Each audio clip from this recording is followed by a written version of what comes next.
Magandang araw po mula sa DOST Pag-asa. Ito po ang ating weather update ngayong Sabado, June 7, 2025. Ito po ang ating latest satellite image at pinapakita po nito na dalawa yung atmospheric system na nakakaapekto sa ating bansa. Una po itong hanging habagat or southwest monsoon. Ito po ay magdadala ng maulap na kalangitan na may kasamang mga pag-ulan at thunderstorm mostly sa western part ng ating bansa. Kasama po dyan yung Palawan, yung Calabarzon, except po dito sa Quezon, ganoon din po sa western part ng Visayas at Mindanao. Meanwhile, dito naman po sa kanang bahagi ng ating bansa ay meron tayong minomonitor na low pressure area. Ito po ay sa kasalukuyan na nasa 175 km east of Virac, Catanduanes. Itong low pressure area na ito ay ina-expect natin na magiging stationary siya for a while base dun sa ating monitoring.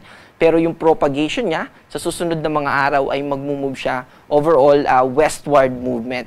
So itong yung sentro niya ay magmumove papalapit sa ating kalupaan, pero hindi dapat natin i-emphasize o hindi tayo dapat mag-focus kung magiging bagyo ba siya, or dapat ang i-consider natin ay yung mga pag-ulan, or ang mas i-consider natin ay yung mga pag-ulan na dadalhin nitong low pressure area. Kasalukuyan na nagdadala ito ng maulap na kalangitan na may kasamang mga pag-ulan at thunderstorm, lalo na sa Bicol region. At unti-unti na po siyang nakaka-apekto dito sa Quezon at sa Aurora provinces. At yung propagation niya sa mga susunod na araw ay nakikita natin na makaka-apekto at patuloy na magpapaulan, kaya po meron tayong nakataas na weather advisory. Ito pong weather advisory natin ay nagpapakita ng mga probinsya at kung ano-ano yung mga makaka-receive ng approximately 50 to 100 rainfall. At ito pong mga lugar na ito ay maaaring maapektuhan ng mga pagbaha, lalo na kapag nakatira tayo sa urbanized area or sa low-lying o yung elevation, mababa yung kalupaan natin, or malapit tayo sa mga rivers or mga river basin at mga katubigan natin. Also, yung landslide ay posible din sa ganitong classification. Kaya inaabisuan natin yung mga kababayan natin simula Zambales hanggang Palawan, Antique, Negros Occidental, at kasama po dito yung Zamboanga del Norte. So, southwest monsoon po yung nakakaapekto sa atin dito sa western part ng ng ating bansa at dito sa mga probinsya na nakataas yung ating rainfall advisory. Sa kanang bahagi naman po ng ating bansa ay nandito po yung Quezon, Camarines Norte, Catanduanes, Camarines Sur, Albay, Sorsogon, Masbate, Northern Samar at Eastern Samar. May mga naitala at recorded din po tayo na rainfall nung mga nakaraang araw dito sa mga lugar na ito. At ito pong rainfall advisory nito ay simula today hanggang bukas po ng afternoon. At meron din po tayong advisory para bukas ng afternoon hanggang sa Monday afternoon next week po.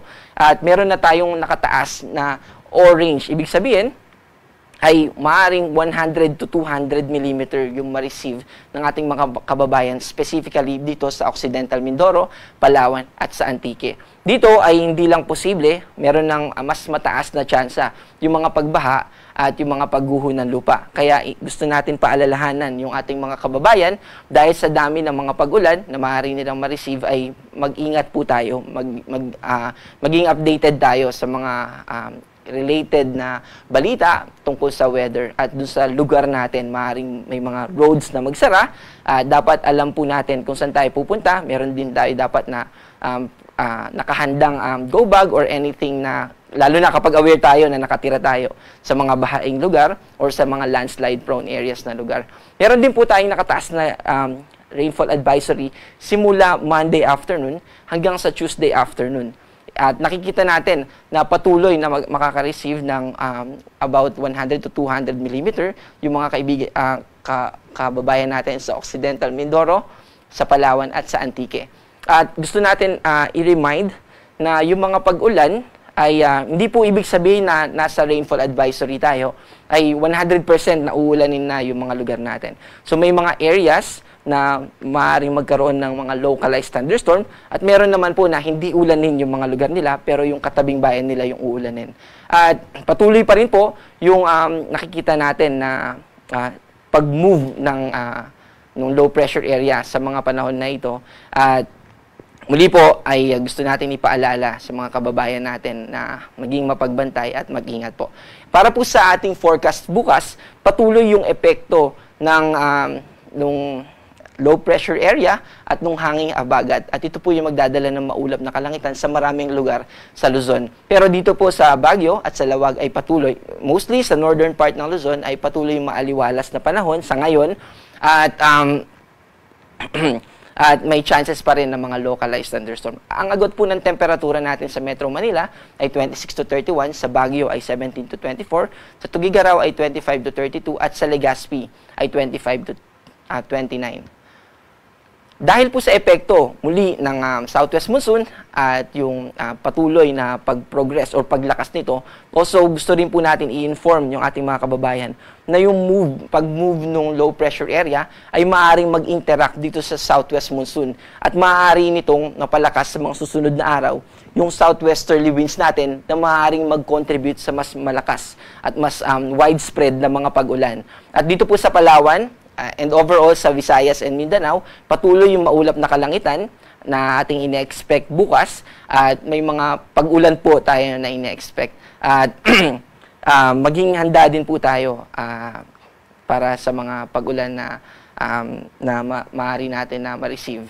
Also, dito po sa kahit na may epekto yung southwest monsoon at yung low pressure area ay wala pa rin po tayo nakataas na gale warning. Ibig pong sabihin, walang significant wave height na maaaring makaapekto sa ating paglalayag. Pero that doesn't mean na hindi tayo maaaring maapektuhan ng mga localized thunderstorm. Kapag maliit po yung sasakyan ng pandagat natin, ay maaari pa rin tayo na maapektuhan.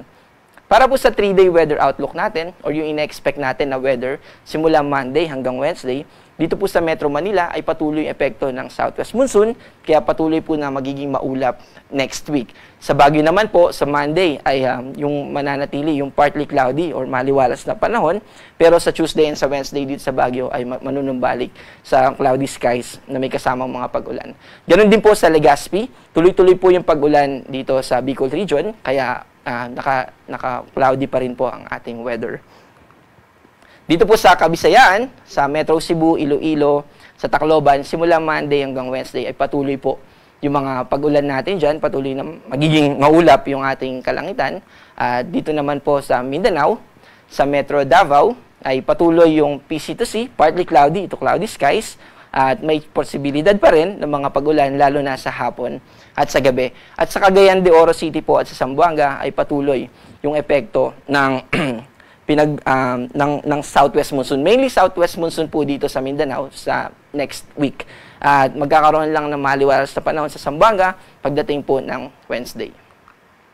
Ang ating pong araw ay lulubog mamayang 6:24 at muli pong sisikat bukas ng 5:26 ng umaga.